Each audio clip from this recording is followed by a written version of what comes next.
राधा राधा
भक्तन की, वृंदावन धाम की, यमुना रसरानी की, सतदेव भगवान की। कृष्णपाल जी, श्री हरिवंश महाराज जी, गुरुदेव भगवान साधक अंतर्मुक्ता की ओर कैसे जाए? कुछ नियम बनावे। पहला नियम बनावे शास्त्र स्वाध्याय, दूसरा नियम बनावे साधु संग, तीसरा नियम बनावे भिक्षान्न या मेहनत के द्वारा कमाया हुआ भोजन, चौथा नियम बनावे जो संत महापुरुषों के वचन सुने हैं नाम मंत्र उनका खूब जप करे।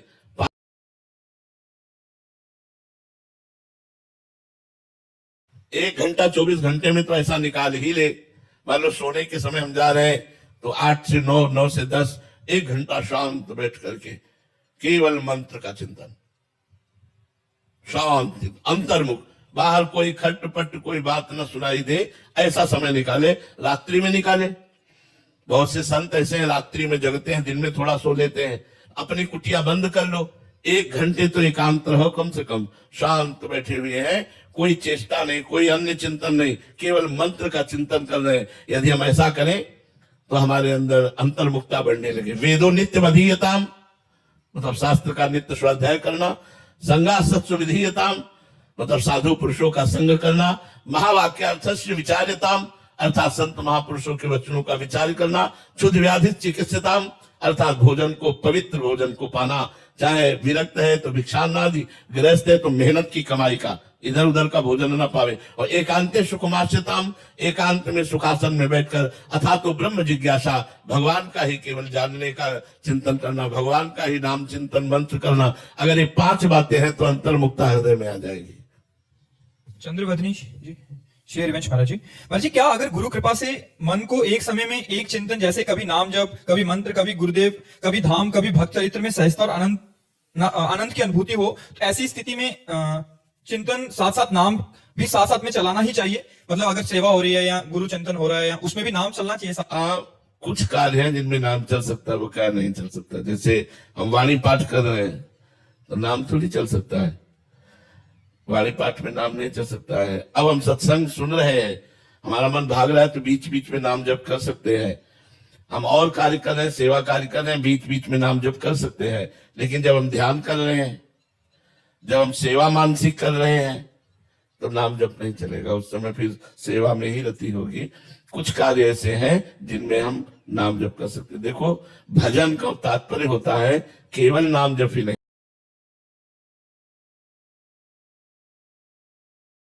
भगवत चिंतन भी भजन है, लीला श्रवण भी, लीला गायन भी, ये सब भजन के अंतर्गत आता है।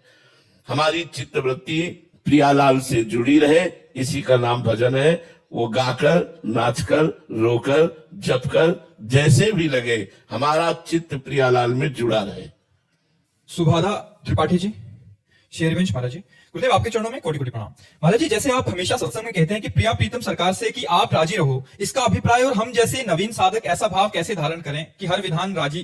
देखो, पहले हमको नाम जप के द्वारा अपनी बुद्धि को पवित्र करना होगा, और पवित्र जिसे सुबुद्धि कहते हैं, देव कृपा करी बुद्धि प्रकाश। जब बुद्धि में विवेक का प्रकाश हो जाता है तब हमें भगवान का विधान दिखाई देता है, और जब भगवान का विधान दिखाई देता है तो बड़ा मंगलमय होता है। ऐसे भगवान का विधान जब तक नहीं दिखाई देता तब तक ऐसा लगता है कि ये गलत है, ऐसा नहीं होना चाहिए। जैसे एक मंत्री थे, वो भगवान के विधान को जानने वाले थे, तो जब कोई कार्य कुछ भी होता, कोई कहता ऐसा हुआ, बोले भगवान ने बहुत मंगल किया, अच्छा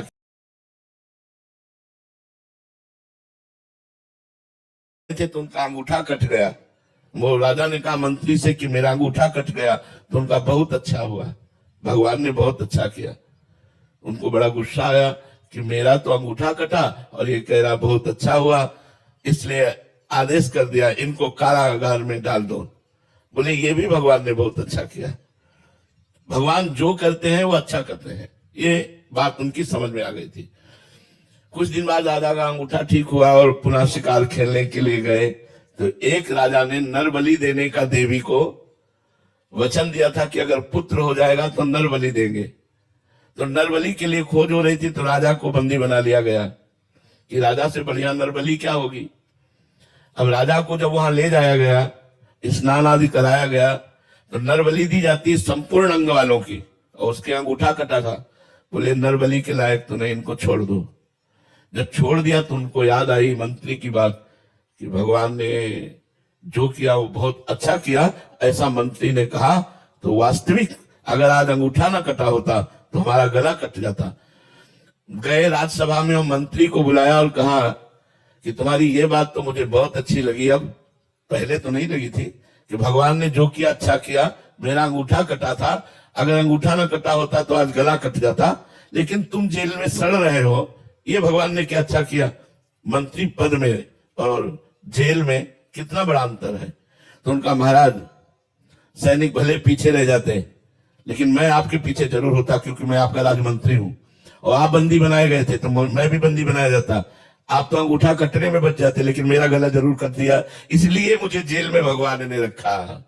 भगवान की बड़ी कृपा, नहीं आपका गला तो कटने से बच जाता क्योंकि अंगूठा कटा था, मेरा गला कट जाता। तो भगवान मंगल भवन है। जब हमारी बुद्धि में ये बात समझ में आ जाती है कि हर विधान भगवान का बड़ा मंगलमय होता है, तो फिर हमें कोई क्षोभ, कोई शोक, कोई शिकवा शिकायत नहीं रह जाती। हम राजी उसी में है जिसमें तेरी रजा है। पर ये तभी हो सकता है जब अपनापन भगवान से हो जाता है, सर्वस्व आत्म समर्पण भगवान में हो जाता है, बुद्धि में विवेक जागृत हो जाता है, तब ऐसी बात होती है। नहीं तो कहीं ना कहीं जब अपनापन बकाया रहता है तो ये प्रश्न हो जाता है कि भगवान हम आपका भजन करते हैं, आपकी शरण में है, फिर ऐसा क्यों। हम प्रश्न कर सकते हैं, लेकिन प्रश्न तभी होता है जब अपनापन बकाया रह जाता है। अगर अपनापन प्रभु को समर्पित हो जाता है तो प्रश्न ही नहीं रहता है। कपिल राम शर्मा जी, श्री हरिवंश महाराज जी, गुरुदेव भगवान कृपया मार्गदर्शन करें कि वो स्थिति क्या होती है जिसमें अपने गुरुदेव भगवान से शारीरिक दूरी का होना प्रभाव नहीं डालता और गुरु शिष्य को हमेशा उसके पास ही अनुभव होने लगते हैं। हाँ, जब हमारा चित्त, हमारा मन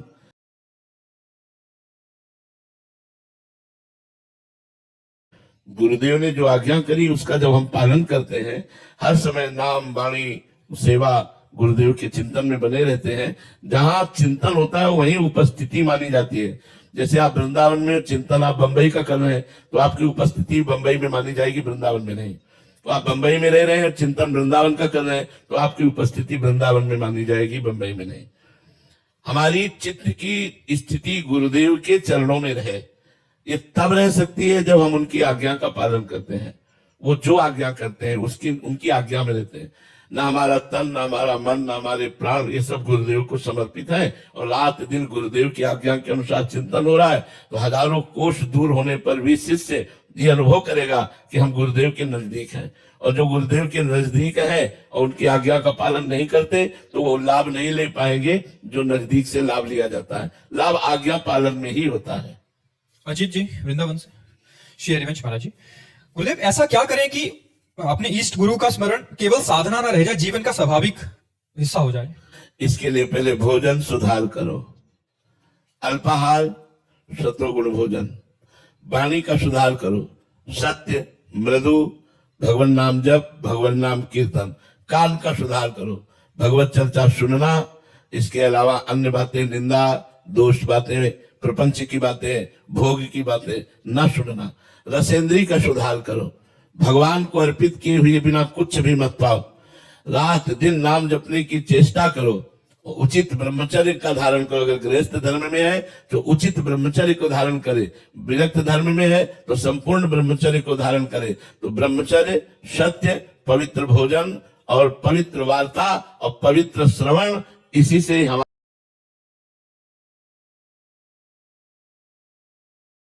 और हमारी चिंतन वृत्ति में केवल इष्ट और गुरुदेव रह जाएंगे। बस जब इष्ट और गुरुदेव रह जाते हैं, उसी को भागवती की स्थिति कहते हैं, उसी को जीवन मुक्त स्थिति कहते हैं, भागवती की स्थिति कहते हैं। भागवती की स्थिति का मतलब होता है उसका कल्याण होना नहीं, उसका जीवन मुक्त होना नहीं है। वो जीते जी जीवन मुक्त है, जिसका हर समय भजन चलता रहता है, हर समय भगवत चिंतन चलता रहता है। बिना प्रयास के विषयी पुरुष का जैसे विषय चिंतन चलता है, ऐसे बिना प्रयास के भगवत आश्रित भगवत चिंतन चलना, ये भागवती की स्थिति है। शिखा सिंह जी आगरा से। श्री हरिवंश महाराज जी, श्री जी के श्री चरणों में पूर्ण समर्पण का भाव जाग रहा है। ऐसी स्थिति में गुरुदेव भगवान के वचनों को जीवन शैली में उतारने का भी प्रयास है। इस शरीर से राग हट रहा है। ऐसी स्थिति में गुरुदेव भगवान और प्रिय प्रीतम कठिन परीक्षा क्यों लेते हैं? कहाँ परीक्षा है? हमें तो आज तक परीक्षा नहीं नजर आई। पूरा जीवन हो गया, हमें परीक्षा नजर नहीं आई। हाँ, हमारी कमियों को दूर किया गया है और हमें मजबूत बनाया गया है। अगर आप उसे परीक्षा कहते हैं तो गलत है।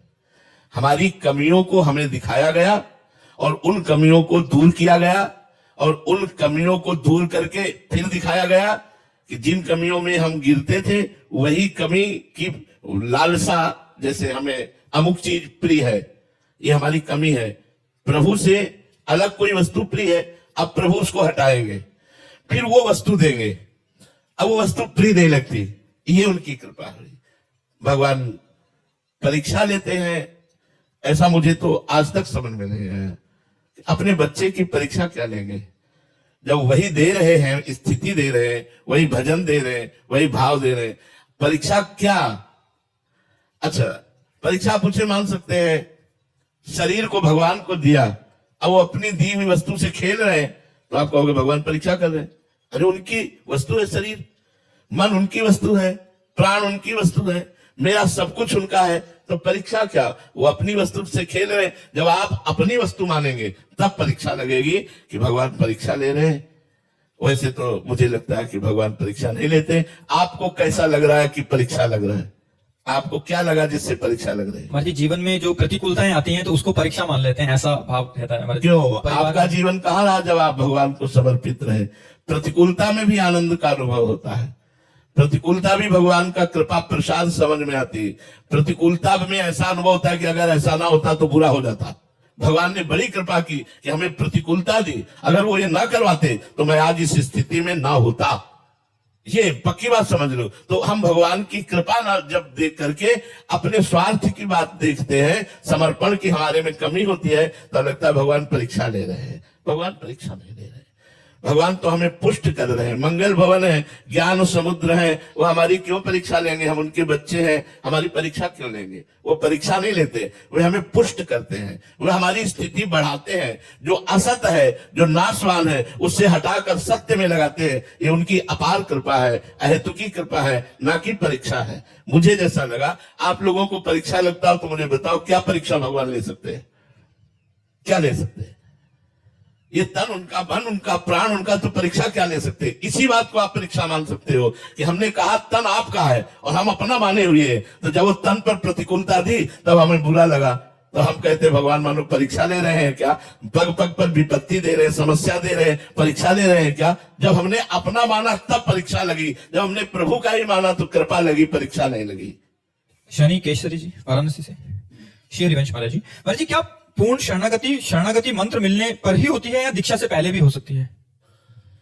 बिना संत के मिले शरणागति हो ही नहीं सकती है, आज तक किसी की नहीं हुई। शरणागति होती ही संत से है। तो जब कोई भगवत प्रेमी महात्मा मिलता है तभी शरणागति होती है। वो चाहे मंत्र दे या उपदेश दे,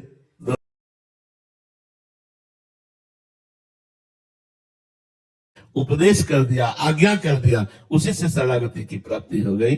मंत्र मिल जाए तो कृपा ही है, अगर मंत्र नहीं मिला, अगर उपदेश मिल रहे तो उपदेश से भी शरणागति की प्राप्ति हो जाएगी। उपदेश में बड़ी सामर्थ्य है। उपदेश में नाम भी होगा, लीला भी होगी, भगवान के पावन चरित्र भी होंगे, भक्तों के चरित्र होंगे। कोई ना कोई उपदेश ही हमको शरणागति तक ले जाता है।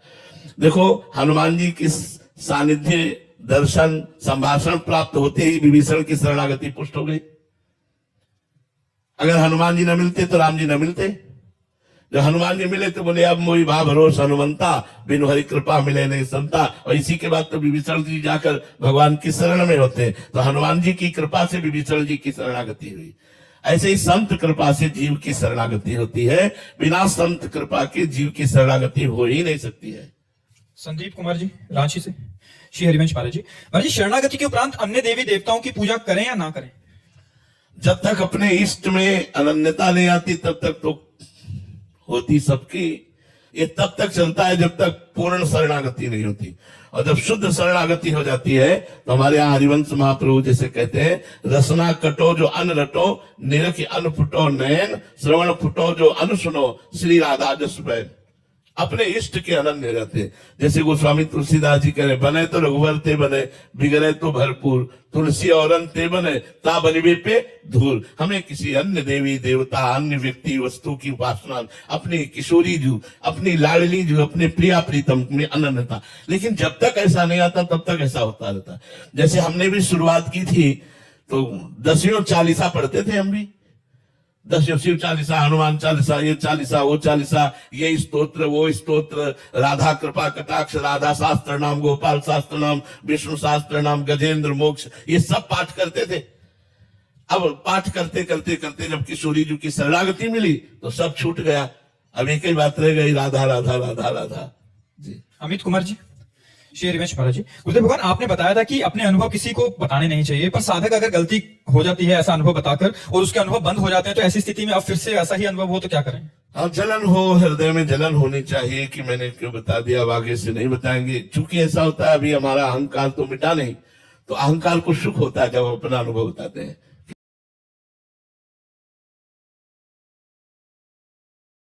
अनुभव की बात बताते हैं तो अहंकार पुष्ट होता है और अहंकार को सुख होता है। इसलिए वो किसी न किसी से बताने की कोशिश करेगा। आज हमने स्वप्न में ये देखा, आज हमको ऐसा अनुभव हुआ, ऐसा अनुभव हुआ। ये सब अगर हम बता देते हैं तो हमें जलन होनी चाहिए कि बड़ी गलती हो गई, और गुरुदेव भगवान से अंदर से प्रार्थना करें और आगे फिर अब नियम ले ले कि हम अपने अनुभव ऐसे बताए जाते हैं। एक साधक थे, उन्होंने अपने गुरु की बात मानी तो उनको ये अनुभव हुआ। अगर हमें लगता है ऐसे चला जाए तो उन साधक को जैसे अनुभव हुआ था वैसा अनुभव हो जाएगा। बात हम अपनी कर रहे हैं, लेकिन एक साधक थे, उनकी बात को लेकर के तो हम अपनी बात उसको कह डाली, लेकिन अपनी बात कही भी नहीं। ऐसे समझाया जाता है। किसी प्रियजनों को समझाने के लिए अन्य उदाहरण दिया जाता है कि एक साधक थे, एक ऐसे चलते थे, जो गृहस्थ में थे, लेकिन गुरु की आज्ञा के पालन से ऐसे उनको बड़े बड़े अनुभव हुए, ऐसे ऐसे उनको अनुभव हुए। अगर आप वर्णन करोगे तो आपकी हानि नहीं होगी। जब आप अपने को लेकर वर्णन करोगे कि मैं ऐसा चला और मुझे ये अनुभव हुआ, तो अनुभव गायब हो जाएगा। भगवान दोबारा ऐसा मतलब हो सकता है? आप फिर चालू हो जाएंगे, फिर चालू हो जाएंगे। नाम जप करो, साधन में चलो, वो खूब अनुभव। ये कोई ऐसी महान गलती नहीं कि अब अनुभव बंद ही हो जाएंगे, ऐसा नहीं है। आप फिर प्रायश्चित करके अंदर जलन करके फिर चलो तो ठीक हो जाएगा। रंग भरी शरण जी, श्री हरिवंश महाराज जी। महाराज जी, एक साधक की ऐसी स्थिति है कि कभी खूब सेवा में तन्मयता होती है, कभी भावुकता से नाम जप होता है, कभी मतलब सब विश्राम हो जाता है, कभी महाराज जी गरुड़ की तरह संशय भी हो जाता है। महाराज जी, ऐसे में एक जैसी चित्त की स्थिति कैसे? नहीं, ये साधन तो ठीक है, इसे अभ्यास कहते हैं। अभ्यास में कभी हम पाठ कर रहे हैं, कभी नाम जप कर रहे हैं, कभी नाम कीर्तन कर रहे हैं, कभी सत्संग सुन रहे हैं, कभी साधु महापुरुषों की सेवा कर रहे हैं, कभी भगवान की सेवा कर रहे हैं। ये तो अभ्यास है। लेकिन गरुड़ की तरह संशय हो जाता है, ये खतरनाक है। क्या संशय हो जाता है? जो स्थिति होती है उससे भी ऐसा लगता है अगले क्षण की डाउन हो रहा हूँ, नीचे जा रहा हूँ, पहले अच्छा था, अभी स्थिति। हमें यह देखना है कि भगवान का स्मरण कितना अधिक चलता है। स्थिति की नाप है, जैसे बुखार है कि नहीं तो थर्मामीटर डाल के देखा जाता है। तो हमें अपने अंदर यह देखना है कि भगवान का स्मरण कितने घंटे चलता है और कितनी देर भगवान का विस्मरण, भगवान को भूले रहते हैं। अगर हमारा अधिक समय भगवान के विस्मरण में जाता है तो स्थिति गिर रही है, अगर हमारा भगवान के स्मरण में जाता है तो स्थिति अच्छी है और ऊंची उठ रही है। माप स्मरण है, माप भजन है। आपकी स्थिति क्या है? ये भजन है। 8 घंटे, 10 घंटे, 15 घंटे, 20 घंटे भजन चल रहा है तो आपकी स्थिति अच्छी है।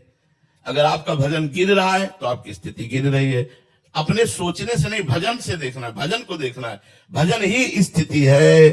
सब साधन कर यह फल सुंदर, प्रभु पद पंकज प्रीति निरंतर। अपने इष्ट देव के चरणों में निरंतर स्मृति बनी रहे, यही थर्मामीटर है। चाहे वो पाठ करके, चाहे वो नाम जप करके, नाम कीर्तन करके, ठाकुर सेवा, संत सेवा, जैसे भी बने हम अपने भगवान से जुड़े रहे, यही हमारी स्थिति। अगर हम भगवान से ना जुड़कर प्रपंच से जुड़े हैं, कोई गंदे आचरण से जुड़े, तो हम अपनी स्थिति से गिर रहे हैं, ये समझना चाहिए। शाइन शर्मा जी, श्री हरिवंश महाराज जी, क्या पूर्ण शरणागति में प्रार्थना करनी चाहिए? जरूरत नहीं है। जब हमारा कुछ बचा नहीं तो प्रार्थना किसके लिए करें? तन उनका, मन उनका, प्राण उनके, जीवन उनका, तो प्रार्थना क्यों करें? हमारा कुछ बचे तब तो प्रार्थना करें। जब तक शरणागति नहीं होती तब तक प्रार्थना होती है, और जब पूर्ण शरणागति हो जाती है तो कोई प्रार्थना नहीं रहती। किसकी प्रार्थना करें, किस लिए करें? वो हर समय सुमिरन में मगन रहता है, एक अद्भुत आनंद उसके जीवन में रहता है।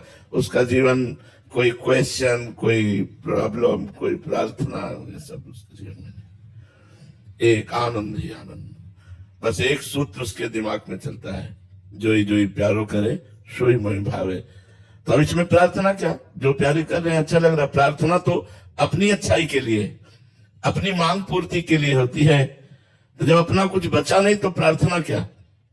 शिकवा, शिकायत, प्रश्न, समस्या, प्रार्थना ये तब होती है जब अपना कुछ बचा रहता है। जब तन वांग मनोभिर अमलय शुभम तो वासिता, शरीर, मन, वाणी निर्विकार भाव से प्रभु को अर्पित हो चुके हैं, तो सिख प्यारी शरण जी, श्री हरिवंश महाराज जी, आपके चरणों में कोटि कोटि प्रणाम। महाराज जी, जब मन, बुद्धि, चित्त, अहंकार ये सब प्रकृति के हैं तो भगवत प्राप्ति किसे होती है? आप तो भगवान के स्वरूप है, अंश ही है। भ्रम का नाश होता है। भगवत प्राप्ति का मतलब होता है भ्रम का नाश। जासु कृपा सब भ्रम मिट जाई, गिरजा सोई कृपाल रघुराई। जिनकी कृपा से भ्रम का नाश हो जाता है। जैसे आपकी जेब में पहले से 1 करोड़ का चेक है, लेकिन आप पढ़े लिखे नहीं हो, तो आप 1-1 रुपया फुटपाथ में मांग रहे हो, और कोई पढ़ा लिखा मिल गया और आपकी जेब से ही निकाल के आपको चेक दिखाया, तो आप तुरंत करोड़पति बन गए कि नहीं बन गए? आपको करोड़ कमाने नहीं पड़े, क्योंकि पहले से है। आप पहले से भगवान के हैं, भगवान के थे, भगवान के हैं, भगवान के रहेंगे। और भगवान का जो अंश है जीव, वो भगवत स्वरूप है। पर हो क्या गया? भ्रम से वो अपने को भूल करके मनुष्य शरीर में, जिस शरीर में है उसी को अपना मैं मान लिया। बस इसी मैं का नाश हो जाना ही भगवत प्राप्ति है। देह भाव का नाश जीव ही हुआ, तेव ही ब्रह्मविद ब्रह्म भवती। सोई जाने जी देह जनाई, और जानत तुम्हें हो जाई। भगवान जहां जनाए तो आप भी भगवत स्वरूप है। आपका स्वरूप भगवत स्वरूप है। ईश्वर अंश, जीव अविनाशी, चेतन, अमल, सहज सुख राशि, भगवत स्वरूप। हम अपने को स्त्री मान लिए, अपने को पुरुष मान लिए। इसी भ्रम का नाश साधना से होता है। जब ये नाश हो जाता है तब वो भगवत स्वरूप में स्थित माना जाता है। कुछ साधना से बढ़ता नहीं है, वो भगवत स्वरूप ही है। बस पर्दा हटता है, जो सतोगुण, रजोगुण, तमोगुण का पर्दा है, उसी से ये देह बना है, उसी से ये अंतःकरण बना है।